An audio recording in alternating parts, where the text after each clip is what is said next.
ಸರ್ಕಾರಿ ಶಾಲೆ ಉಳಿಸಿ ಆಂದೋಲನ ಹಾಗೂ ಹೊಸ ಶಿಕ್ಷಣ ನೀತಿಯನ್ನು ಜಾರಿಗೊಳಿಸುವಂತೆ ಆಗ್ರಹಿಸಿ ಸೆಪ್ಟೆಂಬರ್ 8ರಂದು ಬೆಂಗಳೂರಿನಲ್ಲಿ ನಡೆಯುವ ಕಾಲ್ನಡಿಗೆ ಜಾಥಾಕ್ಕೆ ಪೂರ್ವಭಾವಿಯಾಗಿ ಕೆರೆಂಕೆ ಶ್ರೀ ದುರ್ಗಾ ಫ್ರೆಂಡ್ಸ್ ಕ್ಲಬ್ ಅಧ್ಯಕ್ಷ ಪ್ರಕಾಶ್ ಅಂಚನ್ ಹಾಗೂ ಶಿಕ್ಷಣ ಪ್ರೇಮಿ ಅನಿಲ್ ಶೆಟ್ಟಿ ಬೆಂಗಳೂರು ನೇತೃತ್ವದ ತಂಡ ಹಾಸನ ಹಾಗೂ ತುಮಕೂರು ಜಿಲ್ಲೆಯ ಸರ್ಕಾರಿ ಶಾಲೆಗಳಿಗೆ ಭೇಟಿ ನೀಡಿ ಅಲ್ಲಿನ ಸ್ಥಿತಿಗತಿಗಳ ಬಗ್ಗೆ ಅಧ್ಯಯನ ನಡೆಸಿದರು.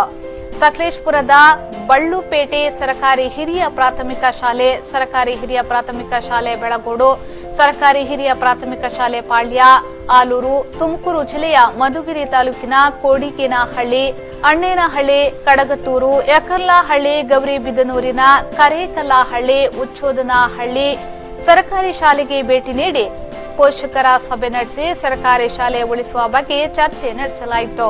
ಸೆಪ್ಟೆಂಬರ್ 8ರಂದು ನಡೆಯಲಿರುವ ಕಾಲ್ನಡಿಗೆ ಜಾಥಾಕ್ಕೆ ಬೆಂಬಲ ಕೋರಲಾಯಿತು.